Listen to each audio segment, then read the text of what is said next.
받으실 하나님의 말씀은 사도행전 2장 1절에서 4절 말씀입니다. 우리 사도행전 2장 1절에서 4절 말씀입니다. 네, 우리 같이 함께 합독하도록 하겠습니다. 시작. 오순절 날이 이미 이르매 그들이 다같이 한 곳에 모였더니 우연히 하늘로부터 급하고 강한 바람 같은 소리가 있어 그들이 앉은 온 지대에 가득하며 마치 불의 혀처럼 갈라지는 것들이 그들에게 보여 각 사람 위에 하나씩 임하여 있더니 그들이 다 성령의 충만함을 받고 성령이 말하게 하심을 따라 다른 언어들로 말하기를 시작하니라. 아멘. 지금 이 시간 이정과 담임 목사님 나오셔서 오순절 성령과 교회라는 제목을 가지고 말씀 증거하실 때 많은 은혜 받으시기 바랍니다.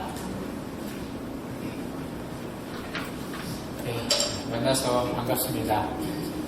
모처럼 뵙는 분들이 많으시네요. 반갑습니다. 네, 하나님 말씀 증거하도록 하겠습니다. 오늘은 성령 강림 주일입니다. 동시에 또 감사하게도 교회 창립 5주년 기념 주일입니다. 성령 강림과 교회는 하나의 패키지와 같습니다. 성령 강림의 결과로 신약의 교회가 탄생했기 때문입니다. 마침 오늘은 이 두 가지가 한 날에 다 있습니다. 매우 오늘은 복음적인 날이라고 생각됩니다. 그래서 오늘은 본문을 통해 오순절 성령 강림과 교회에 대해 살펴보도록 하겠습니다. 오늘 우리가 읽은 본문은요, 다 아시는 내용입니다. 사실 너무나 유명한 본문이죠. 오순절날 기도하는 제자들 가운데 성령이 오십니다. 이때 아주 특이한 현상이 일어납니다. 이 세 가지 현상이 일어나는데요. 첫 번째가 이 청각적인 현상입니다. 이 본문 2절에 보시면 급하고 강한 바람 소리가 이제 들렸습니다. 그냥 미풍 정도가 아니라 이 폭풍이 부는 것 같은 강한 소리가 온 집안을 가득 채웠습니다. 두 번째는 시각적인 현상인데요. 3절에 보시면 마치 불의 혀처럼 이제 갈라지는 것들이 이제 그들에게 보였습니다. 우리가 가진 개정의 번역은 좀 아쉬움이 있는데요. 이 불의 혀처럼이 아닙니다. 그러니까 원문을 직역하면 정확히 불 같은 혀입니다. 지금 표정들이 별반 다를 게 없다는 뭐가 아쉽냐는 그런 표정인데요. 여러분, 불의 혀처럼이라고 하면 불의 혀라는 것처럼 생긴 모양이라는 뜻입니다. 자, 그런데 불 같은 혀라고 하면 불 모양의 혀입니다. 그러니까 혀에 포인트가 있는 거죠. 그러니까 각 사람 위에 임한 것은 다름 아닌 혀였습니다. 자, 그런데 불 모양의 혀가 임했다는 것입니다. 자, 그래서 이어지는 세 번째 현상이 무엇이죠? 혀가 임하니까 말하는 현상이 임합니다. 자, 그런데 어떤 말이죠? 방언의 현상이 일어납니다. 그러니까 성령님의 강권적인 역사로 외국어로 이제 말하기 시작합니다. 그러니까 지금 이들은 외국어를 배운 적이 없습니다. 그렇다고 어학연수를 이렇게 다녀온 적도 한 번도 없습니다. 자, 그런데 성령의 말하게 하심을 따라 그 당시 실제 존재했던 한 번도 배우지 않은 외국어로 유창하게 말하기 시작합니다. 그러니까 흔히 말하는 외국어 방언이 임한 거죠. 자, 여러분, 이 세 가지 현상 중에 가장 어떤 것이 인상적이죠? 네, 묻지 말고 너 혼자 알아. 그래서 그런 표정이신데요. 가장 관심이 가는 것이 사실 이제 방언이죠. 사실 이 방언 때문에 오늘날까지도 한국교회가 시끄럽습니다. 이 본문 때문에 지금도 사람들이 이제 서로 싸우고 있습니다. 그러니까 모든 맥락을 떠나서 이 방언 하나의 현상에만 꽂혔기 때문입니다. 그러니까 방언을 인정하는 사람들과 또 방언을 부정하는 사람들이, 심지어 교단끼리 오늘도 이 본문을 가지고 치열하게 이제 싸우고 있습니다. 그러나 우리가 먼저 주목해야 할 것은 사실 방언이 아닙니다. 성령 강림의 결과로 나타난 이 방언의 현상이 아닙니다. 먼저 우리가 살펴봐야 할 것은 성령 강림 그 자체의 의미입니다. 자, 우리가 본문을 보면서 마주하는 질문이 하나 있습니다. 마치 성령이 새롭게 느껴진다는 것입니다. 자, 오순절 성령이 강림하셨습니다. 자, 그런데요, 그 전에 일어나지 않은 일들이 지금 새롭게 일어납니다. 마치 오순절날 성령이 제자들에게 처음 임한 것처럼 보입니다. 그 전에는 한 번도 없던 분인 것처럼 오십니다. 자, 그러면 그 전에는 성령님이 임하지 않으셨습니까? 아니겠죠. 지난 시간 우리가 살펴본 대로 구약 시대에도 성령님은 여전히 일하셨습니다. 태초에 창조하실 때부터 하나님의 영인 성령님은 이제 계속 일하고 계셨죠. 자, 그러면 이 구약의 성령과 오늘 오순절 성령의 차이는 무엇입니까? 이 차이를 알아야 우리가 바르게 교회를 세울 수가 있습니다. 자, 이 차이에 대해 이제 세 가지의 의견들이 있는데요. 자, 이제부터 이제 교리적인 좀 부분들이 있습니다. 잘 따라오셔야 되는데요. 자, 첫 번째, 이 구약 시대의 성령님은 구약의 특별한 임무를 수행한 자들에게만 주어졌다고 말합니다. 그러니까 구약의 왕이나 제사장, 선지자 같은 특정 인물에게만 성령이 임했다고 말합니다. 자, 그러나 이제 오순절 성령 강림을 정점으로 신약 시대에는 모든 사람에게 차별 없이 성령이 임한다는 것입니다. 여러분, 이런 설교 들어보셨나요? 네, 들어보셨죠? 사실 이건요, 저도 많이 들어봤고요. 우리 귀에 아주 익숙한 보편적인 이제 성령에 대한 설명입니다. 자, 그런데 여러분, 이게 맞을까요? 구약에는 특정한 인물들에게만 성령이 임하고 이름 모를 신자들은 성령이 임하지 않았습니까? 성령을 받지 못했나요? 아니죠. 여러분, 구약 시대에도요, 하나님을 믿으려면 누구나 성령으로 거듭나야 했습니다. 그러니까 성령의 거듭남 없이는, 성령의 내주하심이 없이는 하나님을 믿을 수 없고 경건한 성화의 삶을 이루어갈 수가 없습니다. 그러니까 구약 시대에도 하나님을 모든 믿는 자에게는 성령이 신약과 동일하게 임했습니다. 자, 두 번째 의견이 있는데요. 이것도 우리가 많이 들어본 차이입니다. 자, 구약 시대에는 성령께서 일시적으로 임하셨지만 신약 시대에는 이제 오순절 이제 성령 강림을 정점으로 신약 시대부터는 성령이 영원히 함께 하신다는 것입니다. 여러분, 이 견해도 많이 들어보셨죠? 자, 실제로요, 구약에 보면 성령님이 오셨다가 떠나신 장면이 있습니다. 여러분, 누가 있죠? 구약에? 예, 사울이죠. 자, 사무엘사 16장 14절 보실까요? 시작.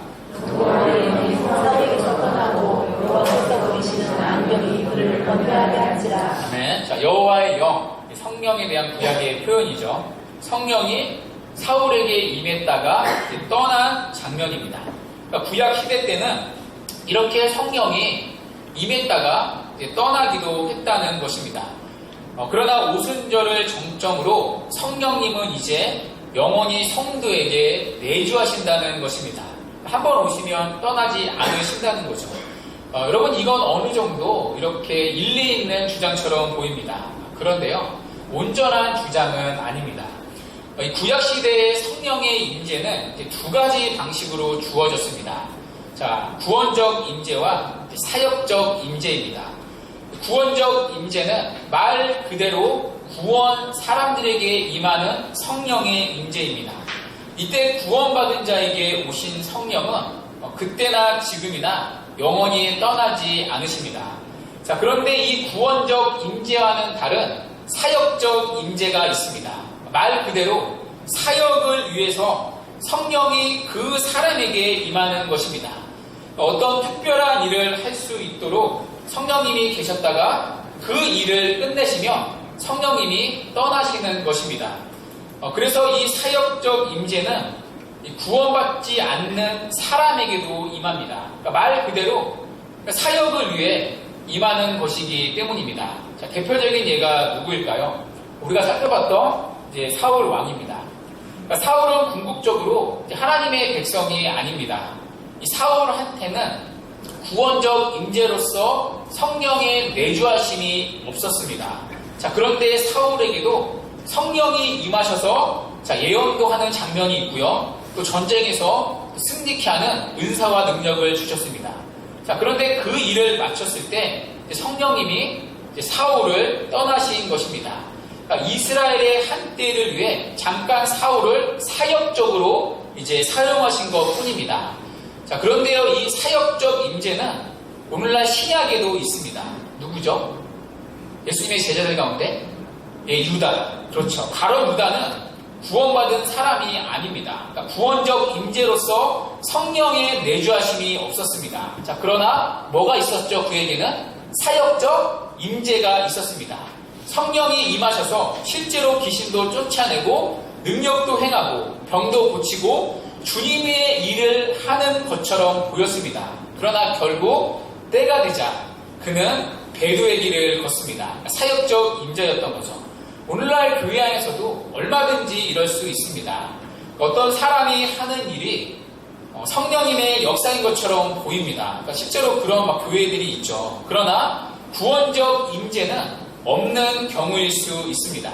이 구원적 임재와 사역적 임재를 혼동하면 안 되는 거죠.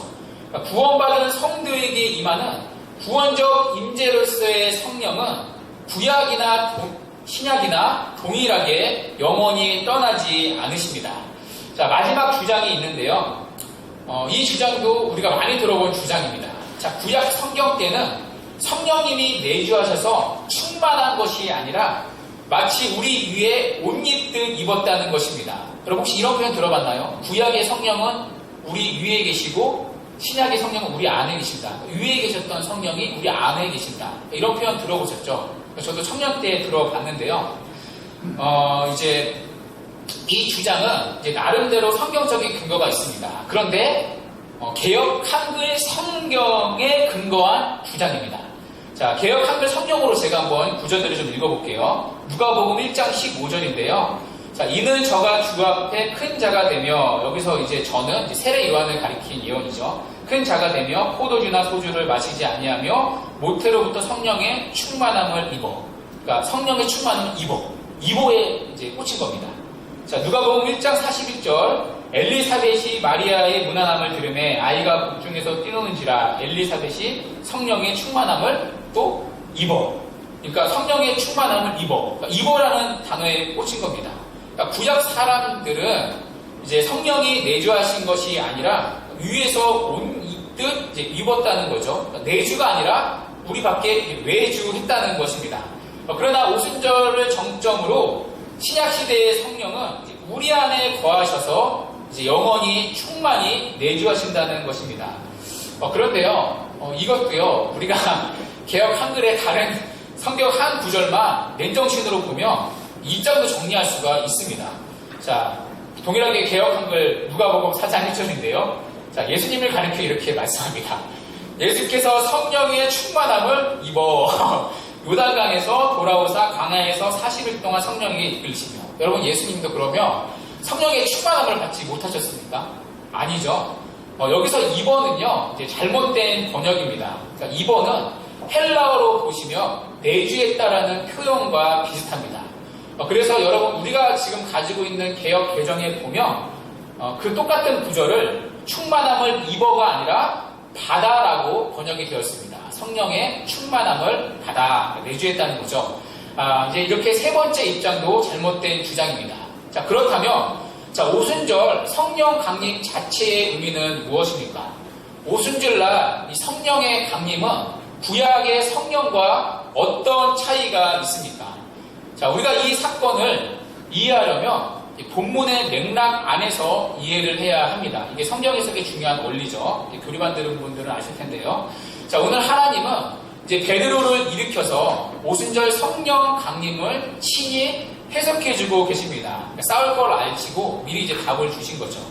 자, 베드로의 해석을 통해 우리는 오순절 성령과 구약의 성령의 차이를 볼 수가 있습니다. 자, 이 베드로의 해석을 보면 우리의 눈을 사로잡는 몇 가지 표현들이 있습니다. 그러니까 구약에서 보지 못한 성령에 대한 새로운 두 가지 표현이 등장합니다. 이걸 캐치해내야 하는 거죠.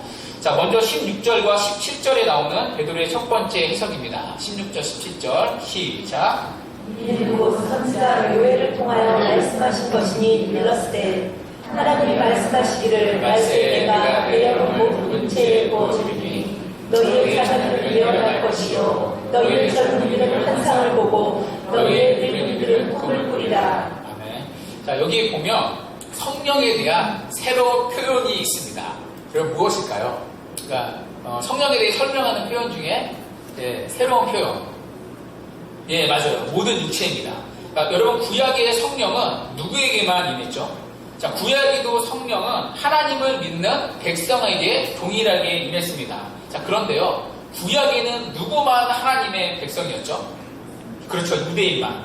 하나님은 온 세계 민족 중에 오직 이스라엘 백성만 하나님의 자녀로 만드셨습니다. 그래서 구약의 성령은 이스라엘 백성에게 부어졌습니다. 쉽게 말해서 구약의 성령은 민족적 임재였습니다. 자, 그러나 오순절을 정점으로 여러분 어떤 일이 시작되죠? 이스라엘을 넘어 모든 민족에게 부어지는 역사가 일어납니다. 그러니까 쉽게 말해 오순절 성령 강림을 정점으로 성령의 보편적 임재가 이제 임하는 거죠. 그러니까 이것이 오순절 성령 강림의 획기적인 사건입니다.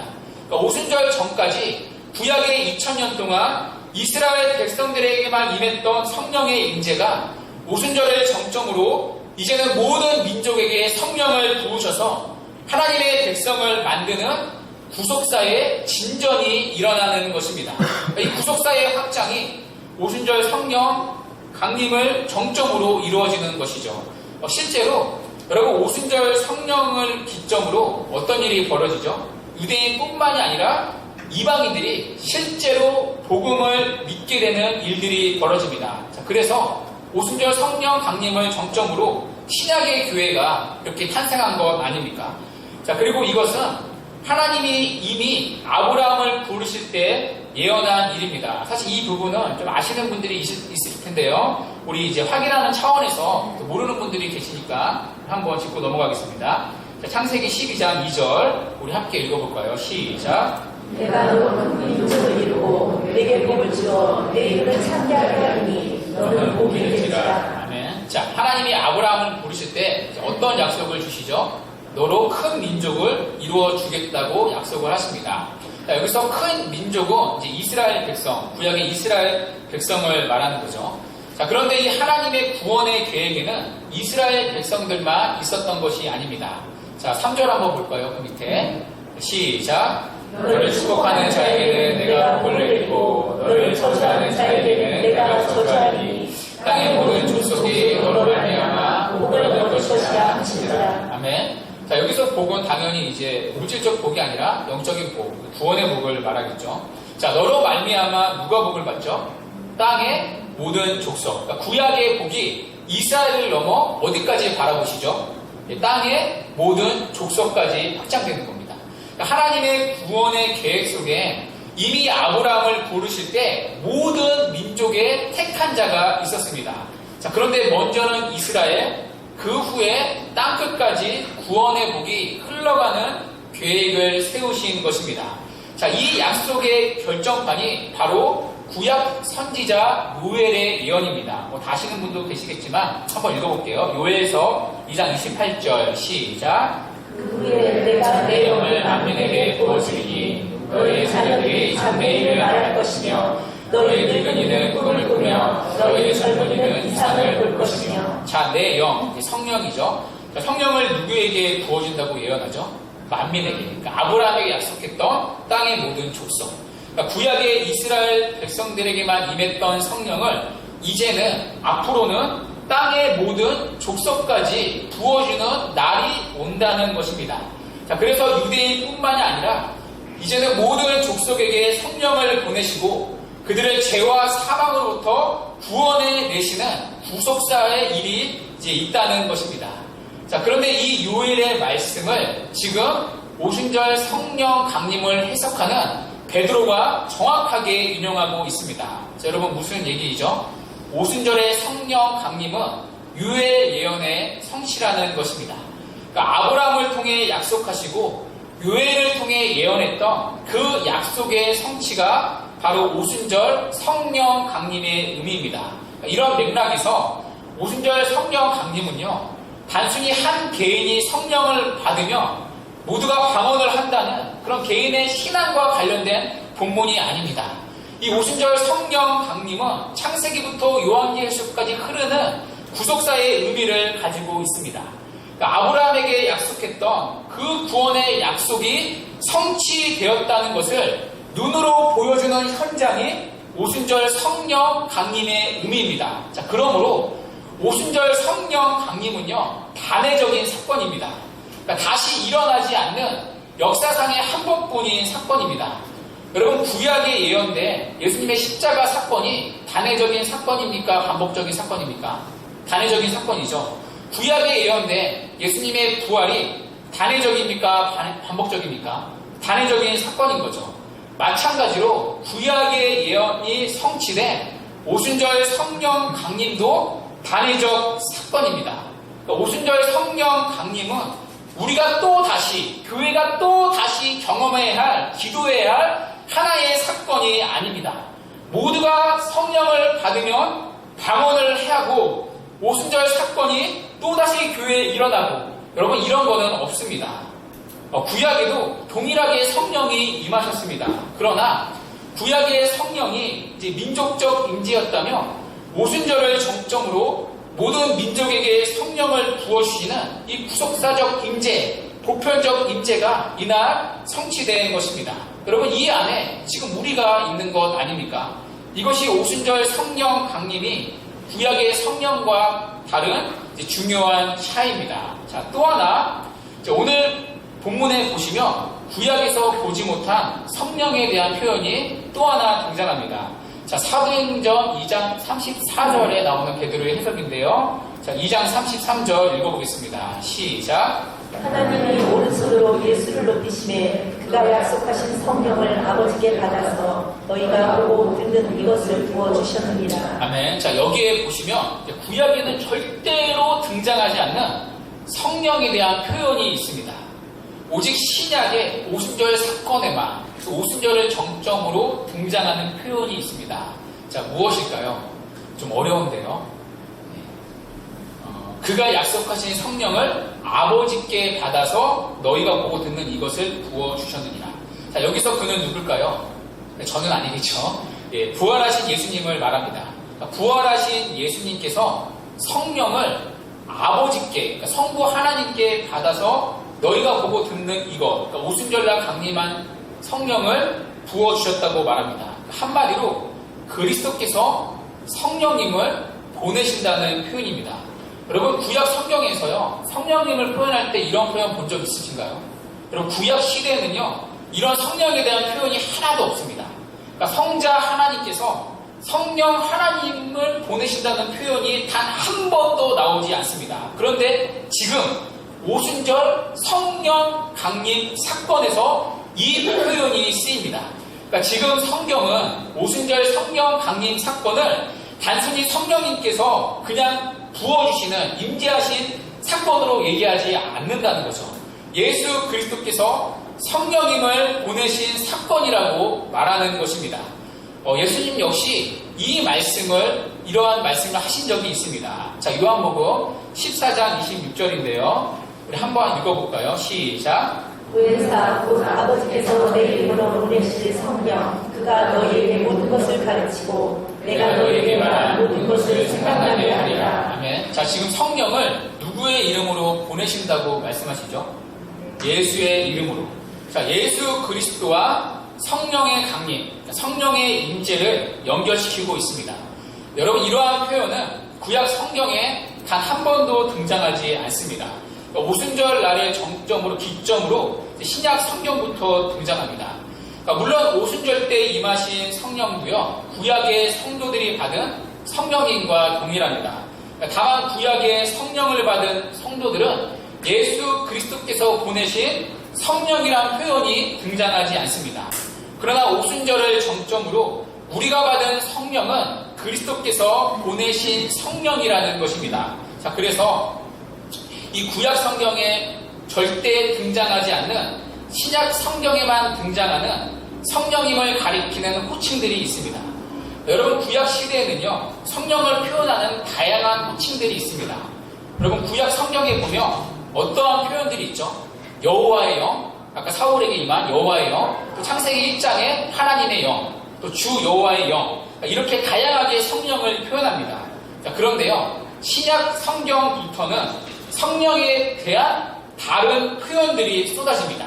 자, 로마서 8장 9절 한번 읽어볼까요? 시작.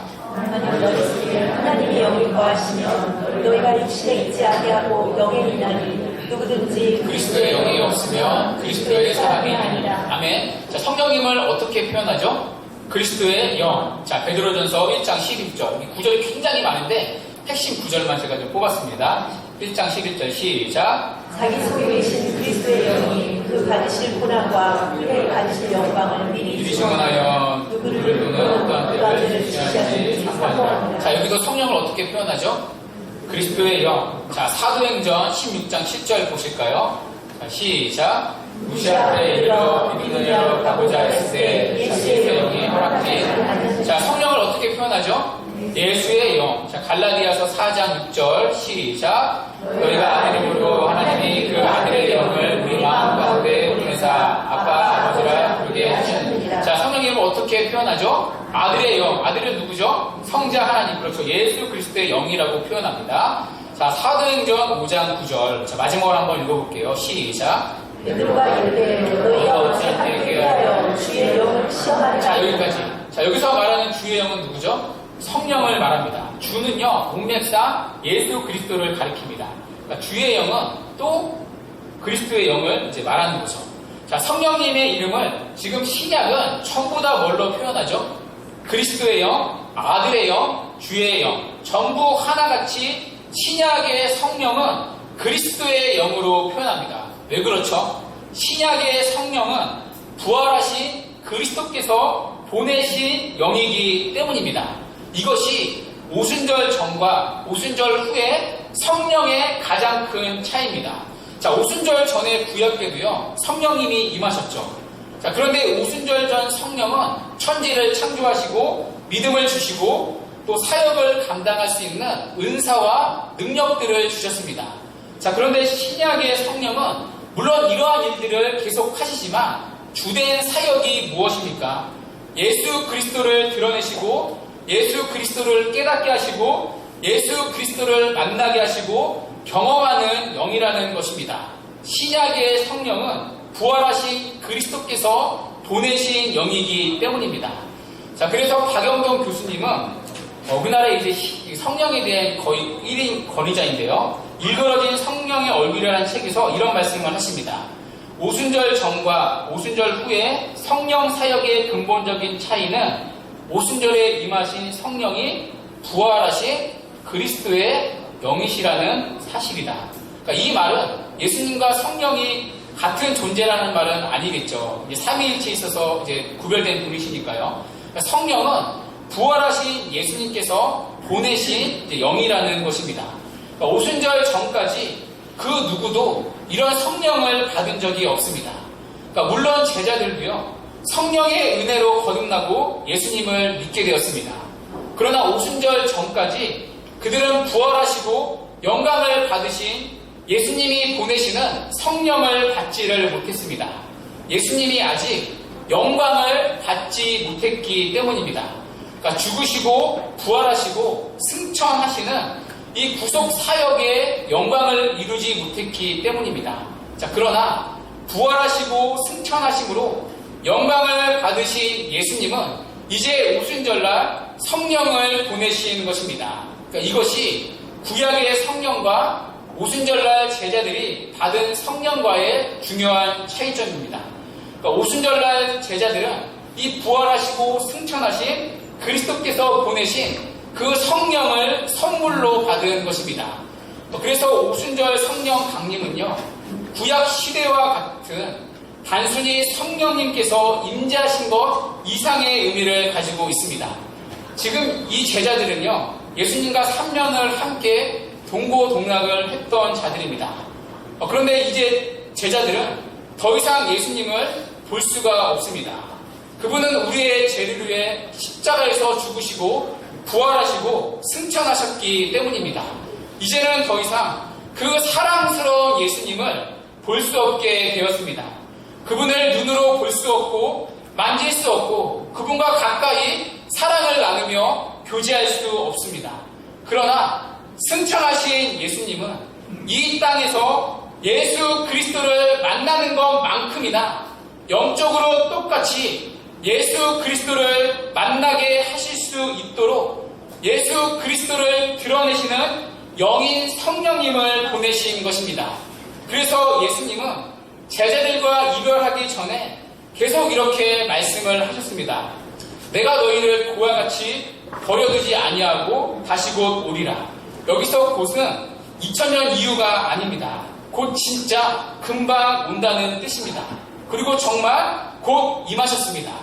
십자가에 못 박혀 죽으시고 50일 후, 그날이 지금 오순절 아닙니까? 오늘 오순절날 진짜 곧 오셨습니다. 물론 다시 임하신 그분은 육체로 볼 수 있는 예수님으로 오시진 않으셨습니다. 그러나 예수 그리스도를 가장 잘 아시고 예수 그리스도의 능력과 영광과 그분의 탁월하심과 그분의 아름다우심과 그분의 위대하심을 가장 잘 드러낼 수 있는 성령이 우리 밖에 아니라 우리 안에 임하신 것입니다. 이것이 오순절 성령 강림 사건입니다. 성령님은 구약이나 신약이나 똑같이 능력으로 활동하셨습니다. 그런데 오순절 이후에 성령님의 주된 사역은 이 땅에 오셔서 십자가에 못 박혀 죽으시고 부활하신 그리스도를 계속해서 드러내고 나타내는 사역을 하십니다. 그래서 예수님은 우리와 멀리 떨어져 계신 것이 아니라 성령님과 더불어 구약 제자들과 마찬가지로 우리와 함께 동일하게 거하십니다. 비록 이제는 예수님을 눈으로 볼 수는 없지만 우리는 성령을 통해 더 가까이 그분을 사랑할 수 있으며 예수 그리스도를 눈으로 겪고 만지고 체험하지 못하지만 우리는 성령을 통해 누구보다 예수 그리스도와 함께 있을 수 있습니다. 그 성령을 통해 우리 또한 예수 그리스도를 믿게 된 것입니다. 그리고 예수 그리스도를 주로 믿은 성도들이 오늘 이렇게 한 교회를 이룬 것입니다. 예수 그리스도를 드러내는 성령은 오늘도 이 일을 하십니다. 우리를 예수께 인도하고 예수를 드러내고 예수를 주로 고백하게 하십니다. 그래서 예수를 한 주로 고백하는 믿음의 공동체, 성령의 공동체, 교회를 세우신 것입니다. 우리 교회 역시 그리스도께서 보내신 이 신약의 성령으로 말미암아 세워진 신약의 교회입니다. 그러므로 여러분, 교회에 나타나는 성령의 역사는 무엇입니까? 단순히 요란한 역사가, 요란한 은사가 나타나고 눈으로 보여지는 뭔가가 일어나는 것이 아닙니다. 교회에 나타나는 성령의 역사는 교회로 모인 우리가 예수 그리스도가 누군지 날마다 알아가고 그리고 그분을 닮아가고 그분을 드러내는 것입니다. 지금도 교회를 다스리는 성령은 예수 그리스도가 보내신 그리스도의 영이기 때문입니다. 성령님께서 우리를 통해 충만히 역사하신다면 우리는 교회를 올 때 서로를 통해 예수 그리스도를 만날 수 있어야 합니다. 여러분의 표정과 여러분의 말투와 여러분의 행동에서 예수님의 성품이 흘러야 합니다. 성령께서 여러분을 충만히 다스린다면 여러분이 세상에 나갈 때 세상은 여러분을 통해 예수 그리스도의 인격을 만날 수 있어야 합니다. 그분의 자비로우심과 공의로우심과 은혜로우시고 인애가 풍성하시고 노하기를 거대하시며 사랑 자체이신 예수 그리스도를 여러분을 통해 세상에 만날 수 있어야 합니다. 그래서 여러분, 우리가 주기도문을 통해 무엇을 기도하죠? 나라에 임하옵시며 바로 이 얘기를 하는 것입니다. 성령님께서 우리 안에 계심으로 예수 그리스도의 인격과 그분의 통치와 그분의 다스림이 여러분이 살아가는 삶의 현장에서 그리고 교회에서 드러낼 때 예수 그리스도께서 이 땅을 통치하시는 하나님의 나라가 이 땅에 이루어지는 것입니다. 여기에 우리 교회의 방향과 우리의 신앙의 싸움이 묶여있는 것입니다. 여러분, 이것을 하는 거죠. 교회가 드러내야 할 것은 단순히 눈에 보이는 외적인 것이 아니라 예수 그리스도를, 그분을 드러내는 것입니다.